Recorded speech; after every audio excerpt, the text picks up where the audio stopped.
주님을 찬양합니다.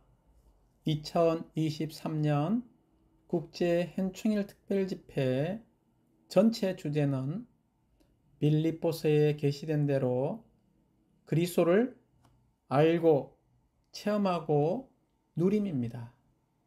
이번 주는 메시지 4번으로서 제목이 그리스도와 그분의 부활 능력을 암입니다. 메시지 4번에 전이란 부담은 노마자 1번과 2번이죠. 즉 노마자 1번에 그리스도를 아는 것이고 노마자 2번에 그리스도의 부활 능력을 아는 것입니다.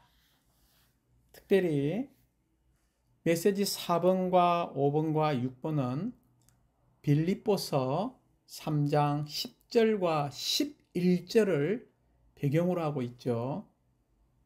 특별히 빌립보서 3장 10절 이 한 구절에서 메시지 4번 두 가지의 부담을 해방했고요. 그리고 메시지 5번에서 또 한 부담을 해방했습니다. 곧 메시지 4번에서는 빌립보서 3장 10절을 배경으로 그리스도를 아는 것과 그리스도의 부활 능력을 아는 것을 말하고 있습니다. 특별히 우리는 빌립보서가 그리스도를 체험하고 누림에 관한 책이라는 것을 보았습니다.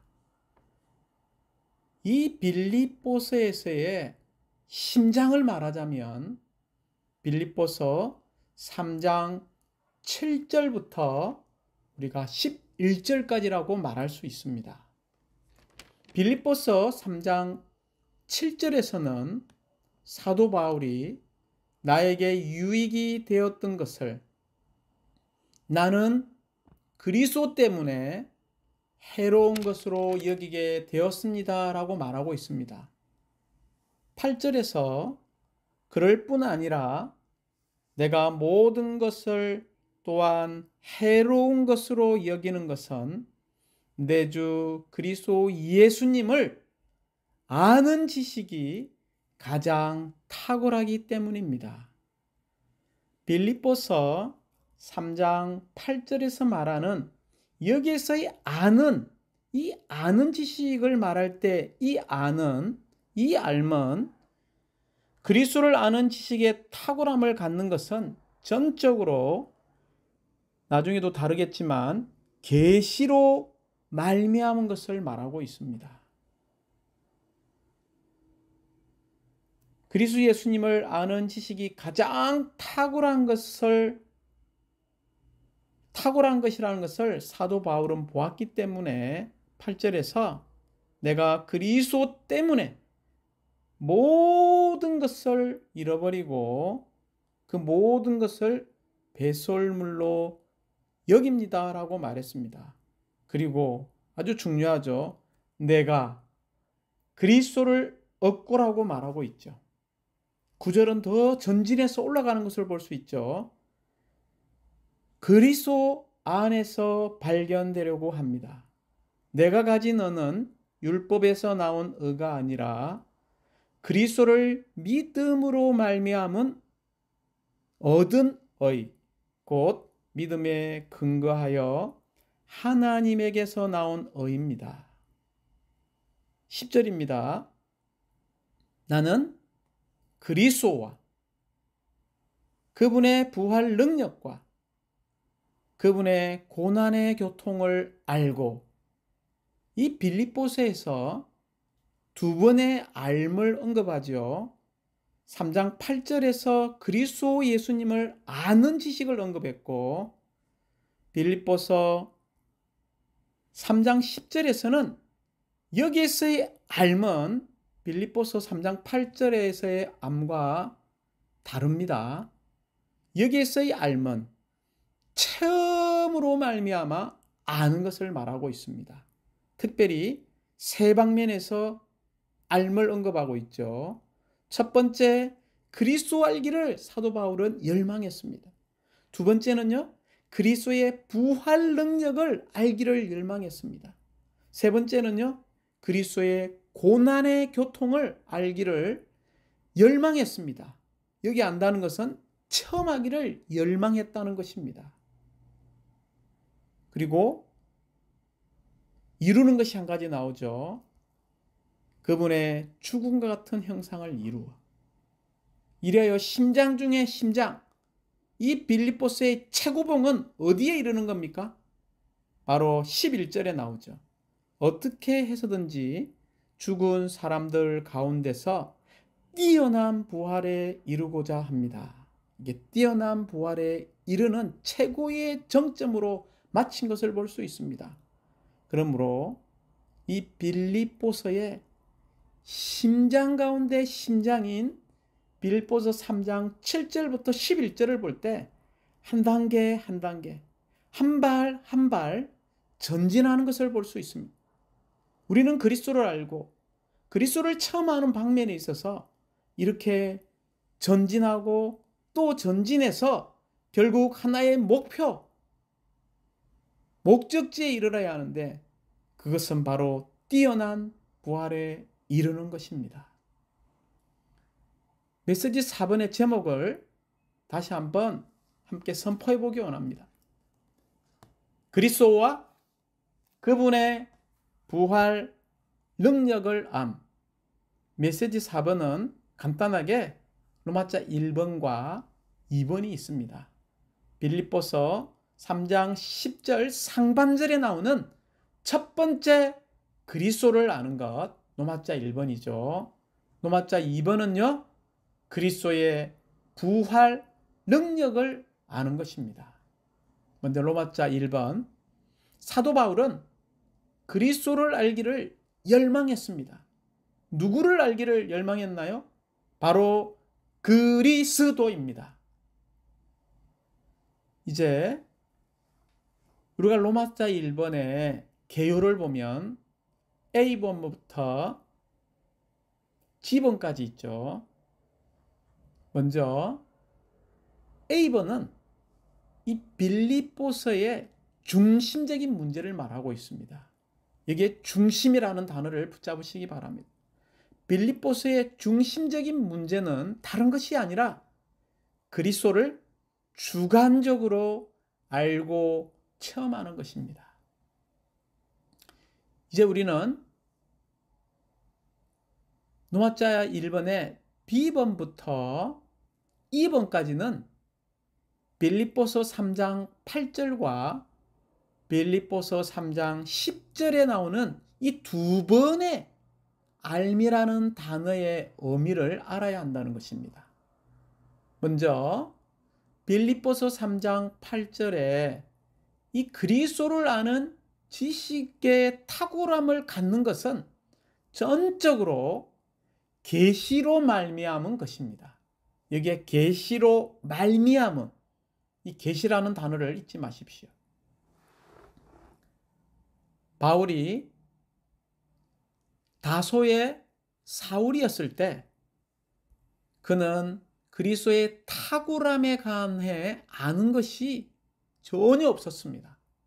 오히려 그는 율법이 가장 놀라운 것이라고 생각했고 유대인으로서 그것을 자랑하고 그것에 대해 열정적이었습니다.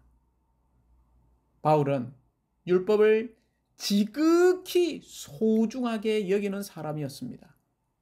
그는 율법에 대한 이러한 열정으로 말미암아 교회를 박해했습니다. 그러나 어느 날 다마스쿠스로 가는 도중에 갑자기 하늘에서 한 줄기의 빛이 그를 비추었고 그는 땅에 엎어졌죠. 그때 바울은 율법보다 훨씬 탁월하신 어떤 분, 즉 살아계신 하나님의 아들에 관한 이상을 보았습니다. 그때부터 바울은 먼저 그리스도께서 율법보다 무한히 더 뛰어나신 하나님의 체현이신 살아계신 한 인격을 보았습니다. 이 말은 먼저 사도 바울은 그리스도에 대한 계시를 받았습니다. 그런 다음 하나님의 체현이신 살아계신 한인격이신 그리스도에 대한 체험을 추구하기 시작했습니다. 즉 체험적인 방식으로 그리스도를 알고 누리기를 추구했던 것입니다. 그러므로 빌립보서 3장 10절에 그리스도를 아는 것은 전적으로 여기서의 알면 처음으로 말미암은 것입니다. 3장 10절을 다시 한번 제가 선포하겠습니다. 나는 그리스도와 그분의 부활 능력과 그분의 고난의 교통을 알고 그분의 죽음 같은 형상을 이루어라고 말하고 있죠. 그리스도를 아는 지식의 탁월함은 우리가 깨달은 그리스도의 탁월함입니다. 다시 한번 강조합니다. 바울은 먼저 그리스도에 대한 계시를 받았고 그런 다음 그리스도에 대해 체험을 추구했다라고 이야기했죠. 특별히 빌립보서 3장 10절에서 이 알다라는 이 말은 체험하다와 동의어입니다. 똑같은 뜻이죠. 그러므로 그리스도를 체험하고 누리고 참여하고 동참하는 것을 말하고 있습니다. 그리스도를 이렇게 아는 것은 바로 전적으로 그분을 체험적인 방식으로 알고 이해하는 것을 말하고 있습니다. 예를 들어서 어떤 사람이 보석 상점에 가서 진열된 많은 보석들을 볼 수 있겠죠. 보았습니다.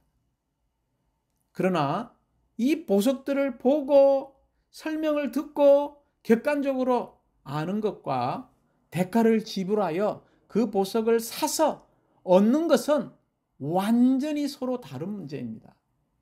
그러므로 그리스도를 얻는 것은 대가를 지불함으로 그분의 측량할 수 없는 풍성을 주관적으로 체험하고 누리고 소유하고 얻는 것을 말하고 있습니다.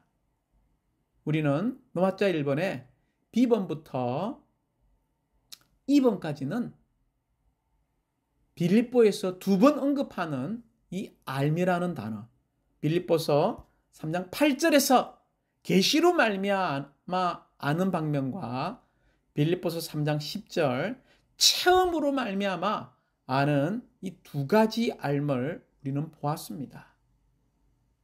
그러면 어떻게 우리가 이런 그리스도를 주관적으로 알 수 있는 길을 우리는 가야 할 것입니다. 그 길을 말하고 있는 것이 로마자 1번의 F1입니다. F번은 단순히 우리가 그분에 관해 그리스도에 관해 지식을 갖는 것이 아니라 그리스도의 인격 자체를 얻는 이 길을 가는 것이 참되게 알미라는 것입니다. 이러한 길을 가기 위해서 우리는 어떻게 해야 할까요? 우리가 어떤 무언가를 얻기 위해서는요, 반드시 대가를 지불해야 합니다. 이러한 그리스도를 인격 자체로 얻으려면 우리는 대가를 지불해야 합니다. 대가를 지불하고 그리스도의 측량할 수 없는 풍성을 체험하고 누리고 소유해야 하죠. 정상적인 그리스도인의 생활은 모든 것을 포함한 분이신 그리스도를 얻는 생활입니다. 그래서 바울은 그리스도를 이렇게 열정적으로 필사적으로 추구했지만 빌립보서 3장 12절 읽어보면 그리스도를 완전히 체험했다거나 최대한으로 얻었다고 여기지 않았습니다. 바울은 여전히 목표, 그리스도를 가장 충만한 정도로 얻기 위하여 전진하고 또 전진하고 또 전진하고 있었던 것을 볼 수 있습니다.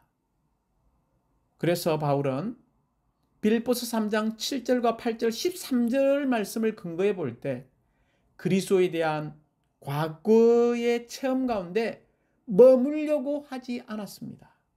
왜냐하면 과거의 체험 안에 머문다면 그리스도를 더욱더 추구하는데 방해가 되기 때문입니다.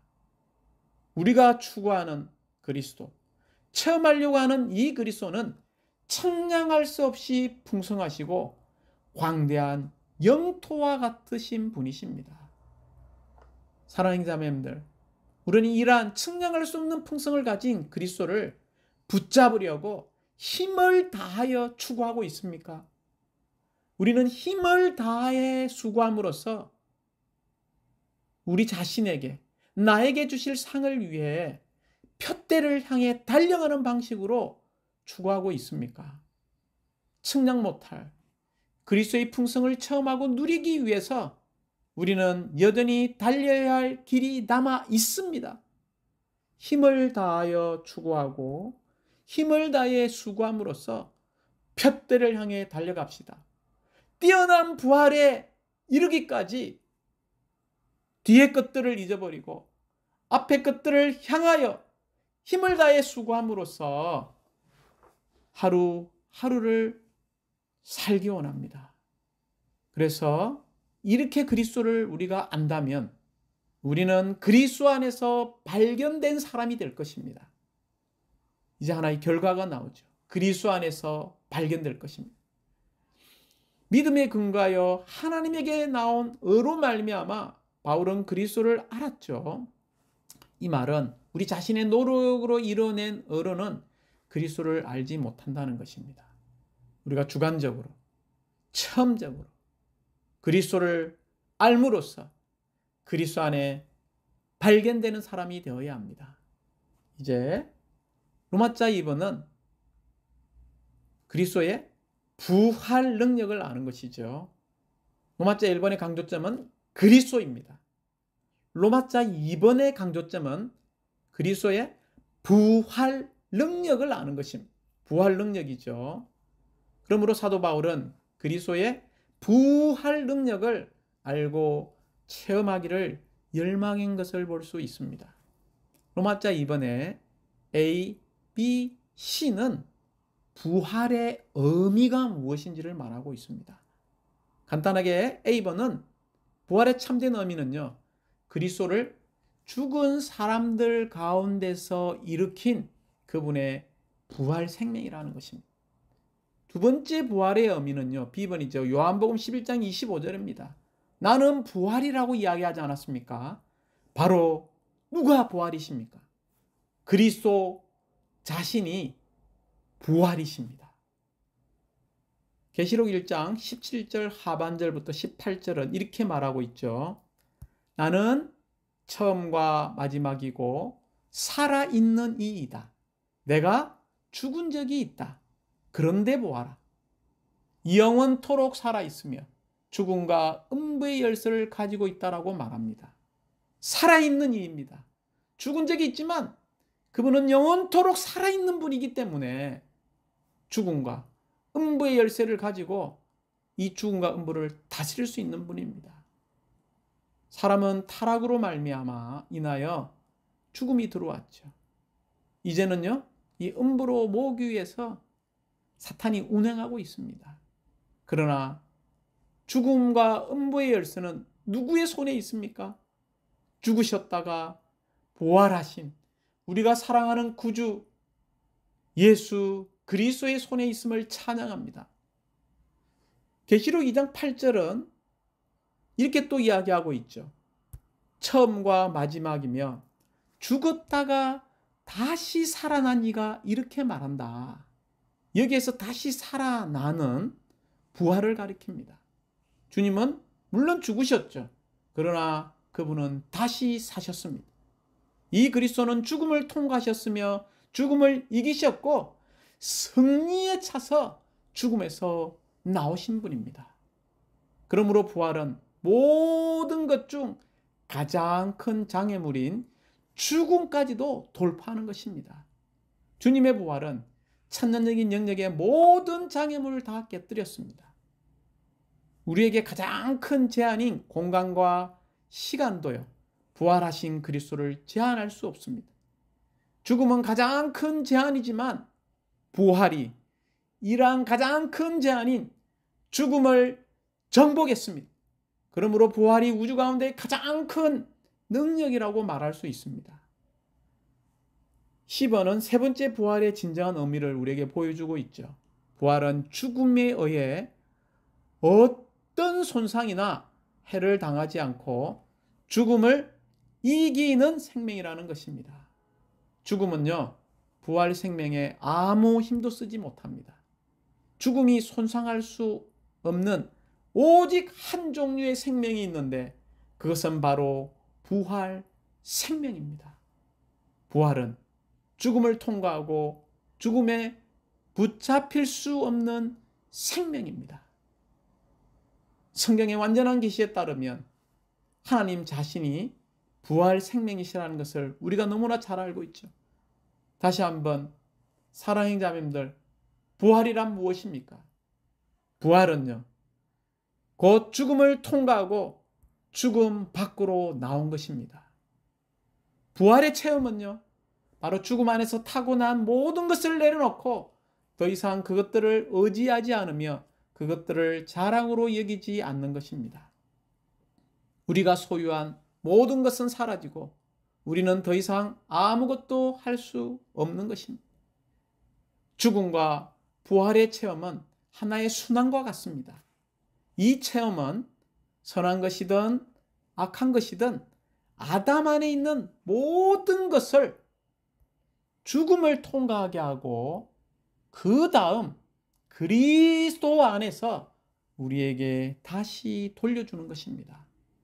우리가 그리스도의 증인이 되기를 갈망한다면 우리는 반드시 죽음 안에서 잃고 부활 안에서 다시 얻는 것의 의미를 알아야 할 뿐만이 아니라 체험할 필요가 있습니다. 이제 로마자 2번의 D와 2번이죠.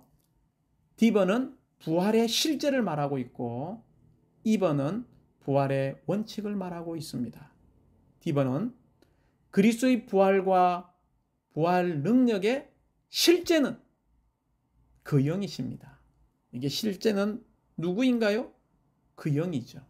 그러므로 우리가 부활 생명을 체험하려면 부활 안에서 생명 주시는 영이 되신 이 그리스도를 우리는 반드시 보아야 합니다.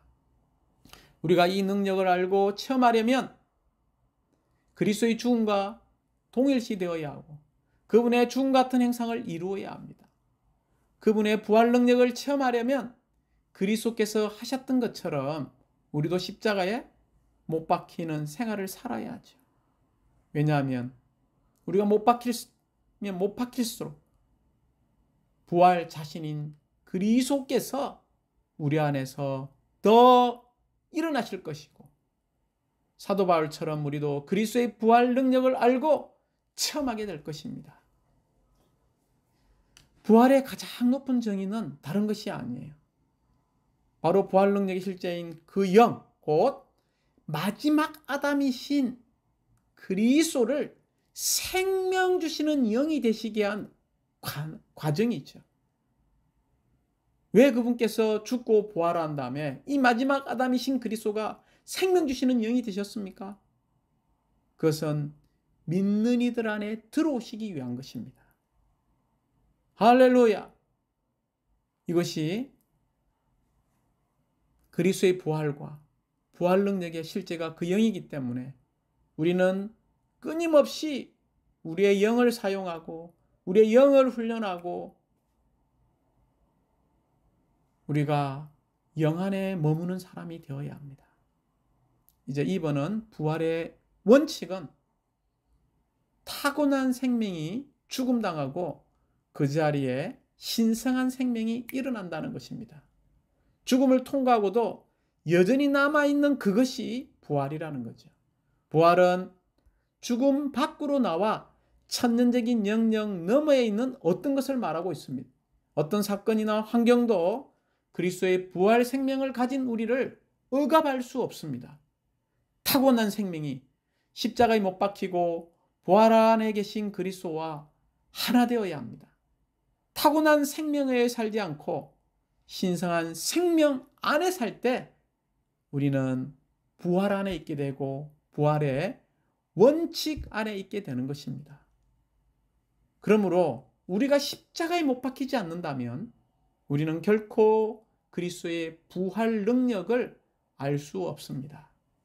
우리가 그리스도의 부활 능력을 알 수 있는 길은 몇 가지일까요? 오직 하나밖에 없습니다. 그것은 십자가에 못 박히는 삶을 사는 것입니다. 우리의 가정생활과 우리의 교회 생활에서 우리 모두는 십자가로 가서 거기에 머물 필요가 있습니다. 특별히 우리 결혼 생활에서 그리스도의 부활 능력을 알 수 있는 가장 좋은 길은 십자가로 가는 것입니다. 교회 생활에서 성도들 가운데 좋은 형제나 자매가 되려면 어디로 가야 할까요?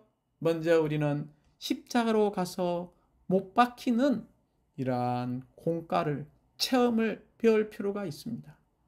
우리가 기꺼이 십자가로 가서 거기에 머물고자 한다면 우리는 그리스도의 부활 능력을 참되게 알게 될 것이고 참되게 체험하게 될 것입니다. 사탄은 십자가에 못 박힌 사람을 결코 이길 수가 없습니다. 우리가 본 대로 십자가에 못 박히는 것은 신성한 생명이 표현되도록 그리스도의 부활 능력이 일어날 기반을 제공합니다. 우리에게 가장 필요한 것은 무엇일까요? 우리에게 가장 지금 필요한 것은 십자가로 가서 거기에 머물면서 십자가에 못 박히는 삶을 사는 것을 훈련하고 체험하는 것입니다. 만일 우리가 이렇게 삶을 산다면 신성한 생명, 부활 생명이 해방되어서 우리를 통해 나타나게 될 것입니다. 주님을 찬양합니다.